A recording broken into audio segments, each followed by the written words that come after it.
Good morning. Welcome to our Sunday service. Welcome to those of you who are watching as it's streaming out over the internet too. And welcome to those of you who haven't seen it yet, but will see it in the future on YouTube or wherever.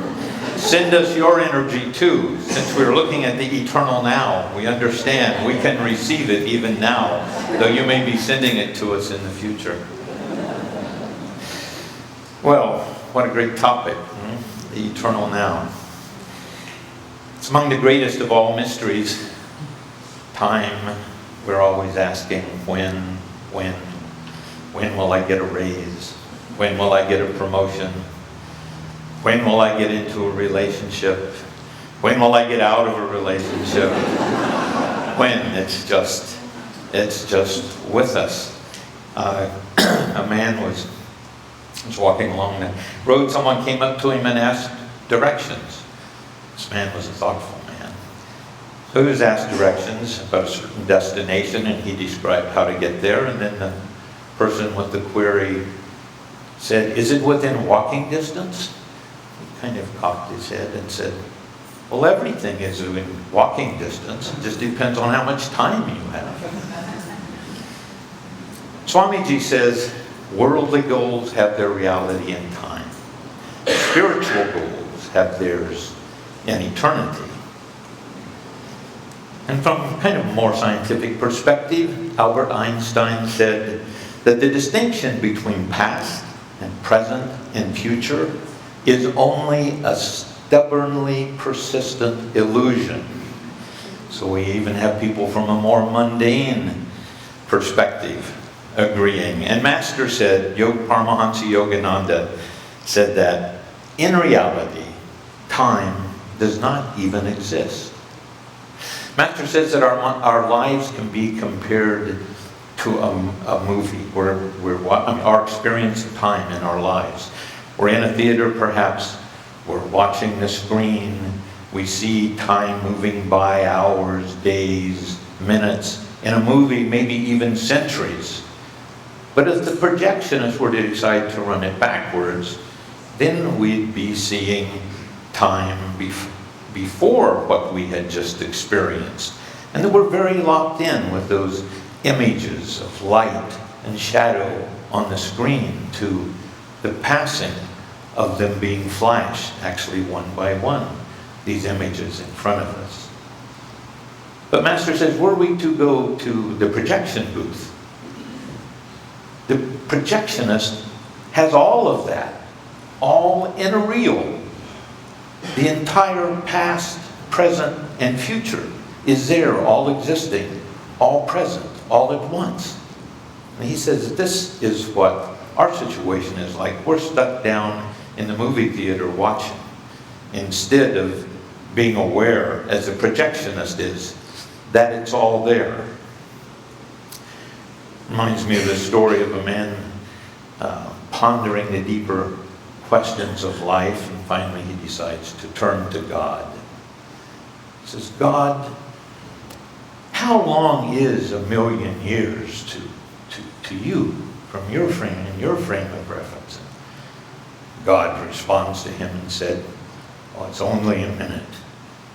So the man begins to think more and then asks, "Well, God, how much is $1,000,000 in your frame of reference?" And God says, "Only a penny." Now the man is thinking. And his next question to God is, "God, would you give me a penny?" And God cheerfully responds, "Just wait a minute."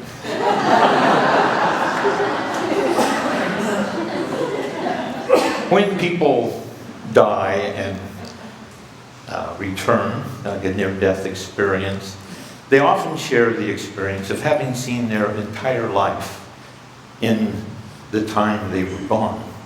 As a kid, I heard about this through my childhood. Now and then, when you die, you might see your whole life pass in front of you. Aunt Tilly, as she was leaving, said, oh, there's so-and-so, and there's so-and-so. But I was very suspicious.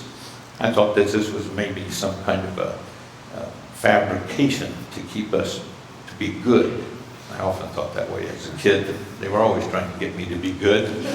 And they threatened me by running my whole life in front of me when I pass away.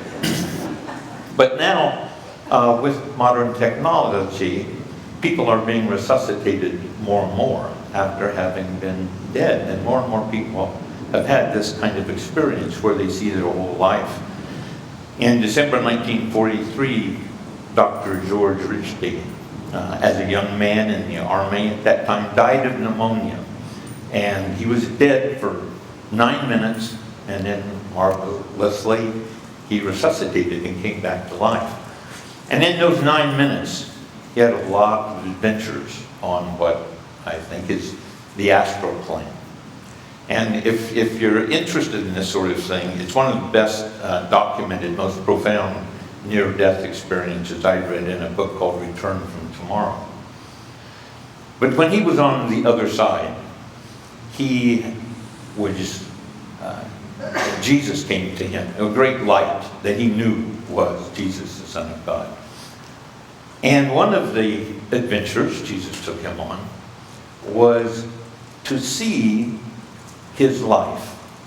And he described it as his entire life happening all at once. And although he's obviously having trouble with the imagery, since it was such an otherworldly experience, it was kind of like a 360-degree panorama where he could look at any point and see that part of his life, that time of his life being lived all at once, all simultaneously. Well, in spirit, it's kind of like this. Everything goes on in the present, simultaneously. So even while we are here, having the time of our lives, could we say, the masters, God, the great saints, are able to experience everything happening quite differently. Yogananda says that once he joined Sri Yukteswar, his time with him, his heart had a continuous developing of devotion, a devotional song, he describes it.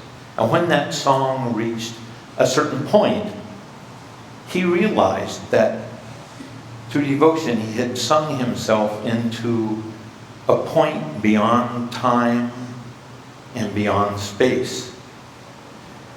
And he understood in that all of the past scenes of his life, all of his past experiences, were not really in the past. And he, therefore, no longer needed to grieve for those who had left him, because he could and can see them right there at any time.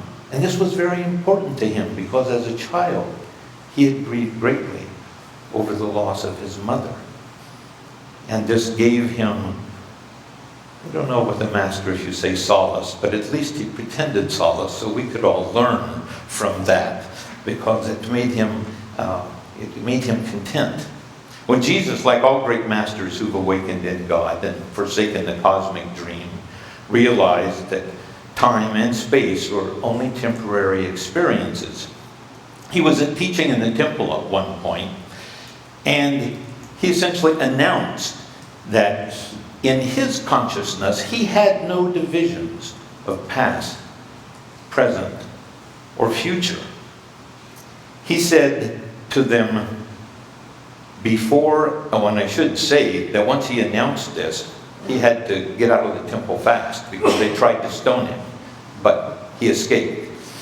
But in announcing it, he was talking about Abraham and himself.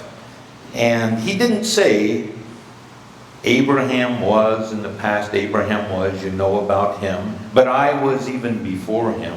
No. He said, before Abraham was, I am. And just in that combination of those two tenses in that same sentence, we see that he was in the eternal present. And that's what he said to them, which they weren't too happy about, that particular crowd in the temple.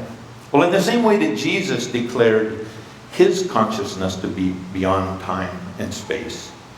Yogananda did the same, and very beautifully in his poem Samadhi, when he stated, present, past, future, no more for me, but ever present, all flowing, I, your mouths are moving, you know this, I, everywhere.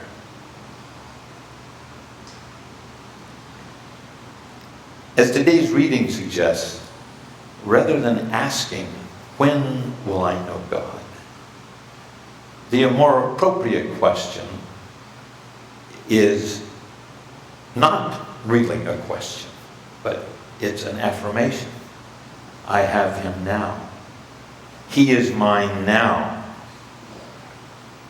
Because at this moment, if God could ever be with us, he is with us now. Because of the eternal now. All we have to do is sharpen up our reception or our perception so that we know that we have him now.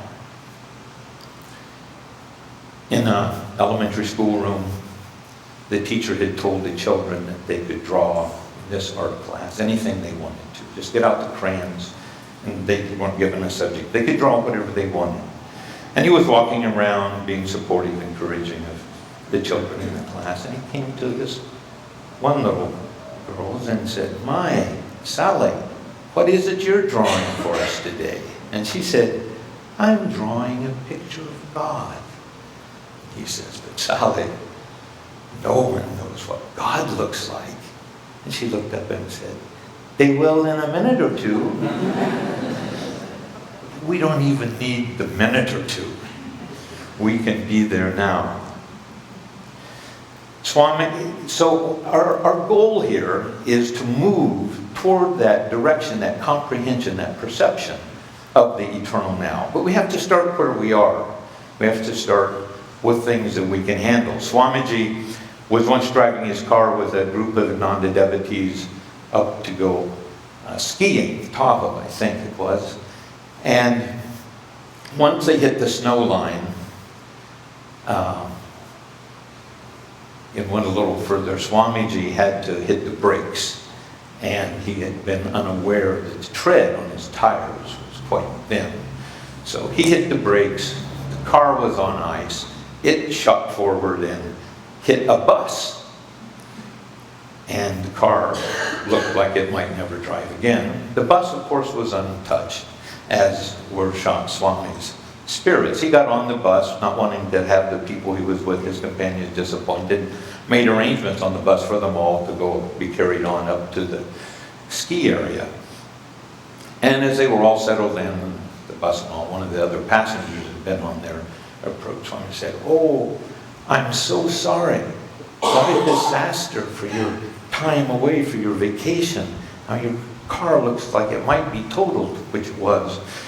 "And I just feel so sorry for you. You must feel so bad." Swami turns and says, "No, why would I feel bad? I feel just fine. You know, any of us would feel fine a week from now. We wouldn't be thinking about that. Why wait? Why waste a week? Why not feel great right now?" So we can do that. You know, we can move into controlling or into perceiving that time doesn't have to dictate to us in that way. We can be joyful in the moment.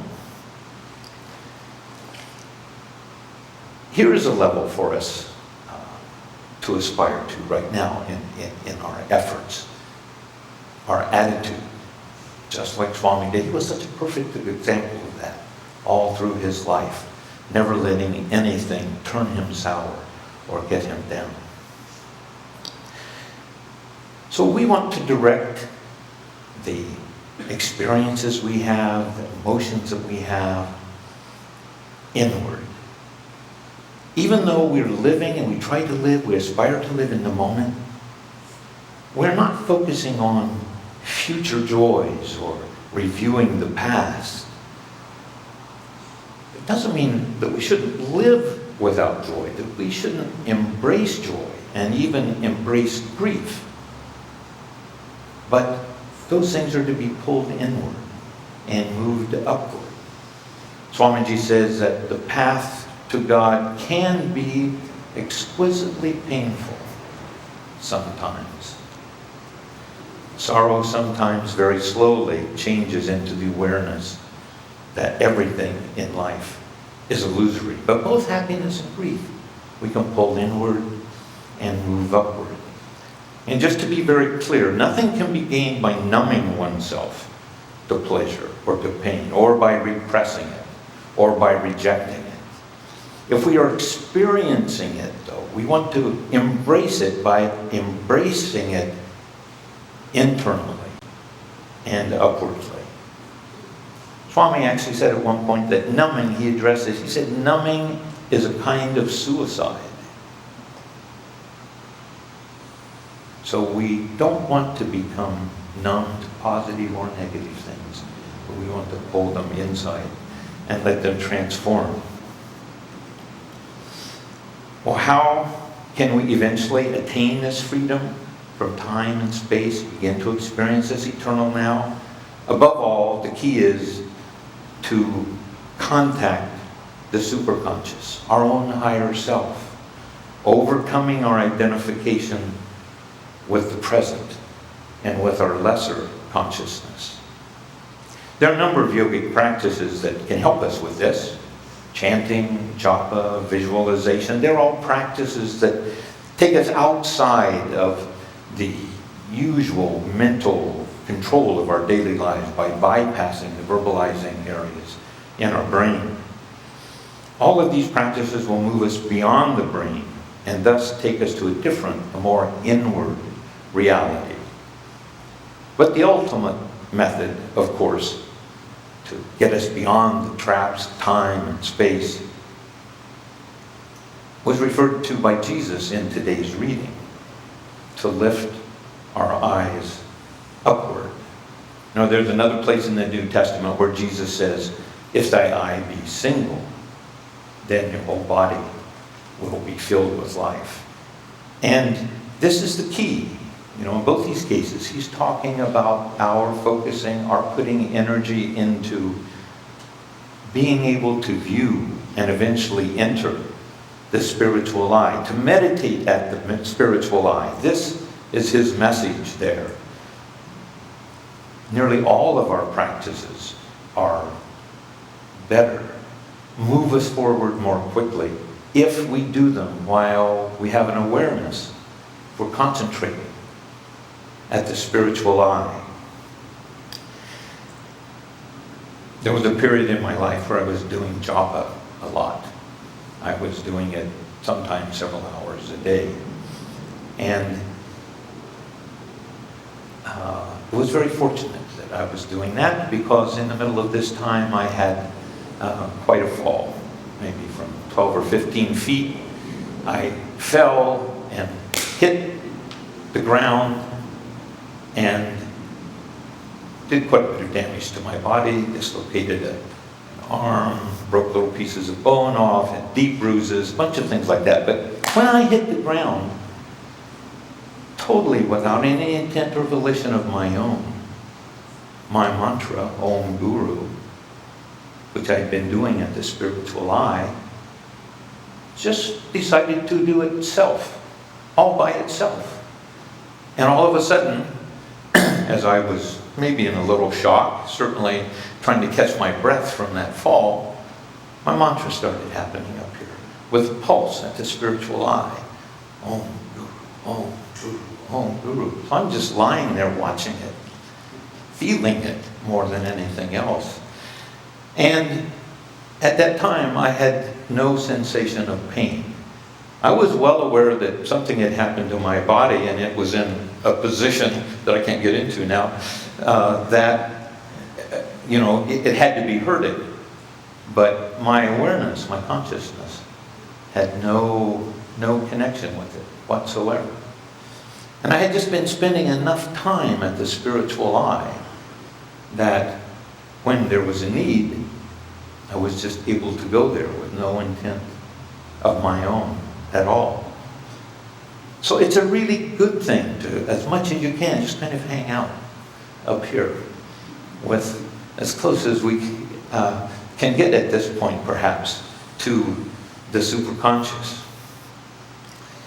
Before we reach our ultimate goal of final liberation, merging into God beyond creation, we must merge into God in creation.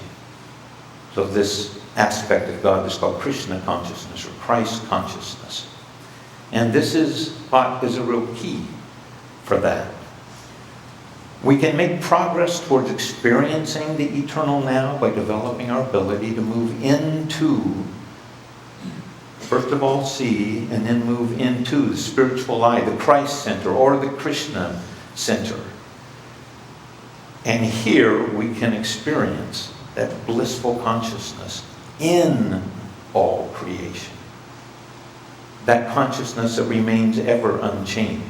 Now this is the realization that every atom, every subatomic particle has that essence of the stillness of God at its core, at its heart. God is truly in everything, and we can experience that there at the Christ center. God is at the heart of every person, every animal, every plant, every rock. And if God is in everything, guess what? He's in you. He's in me. If everything is a part of God, then you are a part of God. Master says, any devotee who attains to Christ consciousness suddenly realizes that the light of his consciousness simultaneously and evenly illumines and reveals the chambers of past, present, and future. There it is. There's our eternal now. Those souls, he says, find their consciousness equally distributed in all space and simultaneously in all the chambers of time.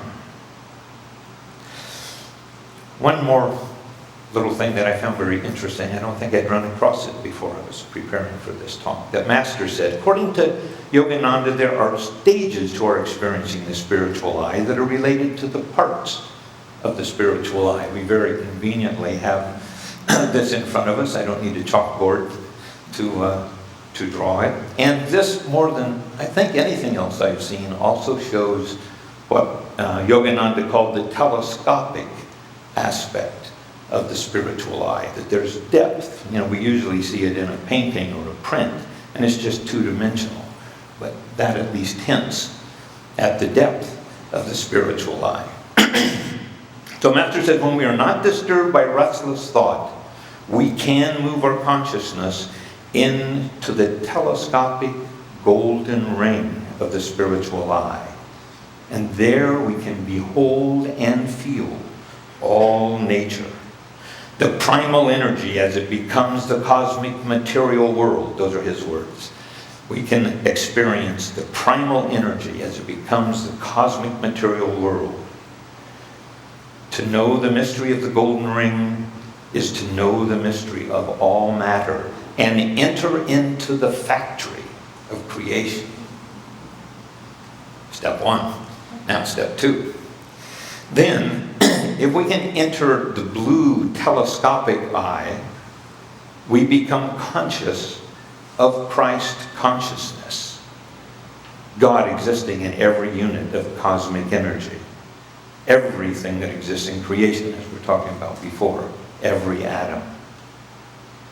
And then, and he stresses that for step number 3, you really need the Guru's grace and the Guru's techniques. We can peer through the silver star.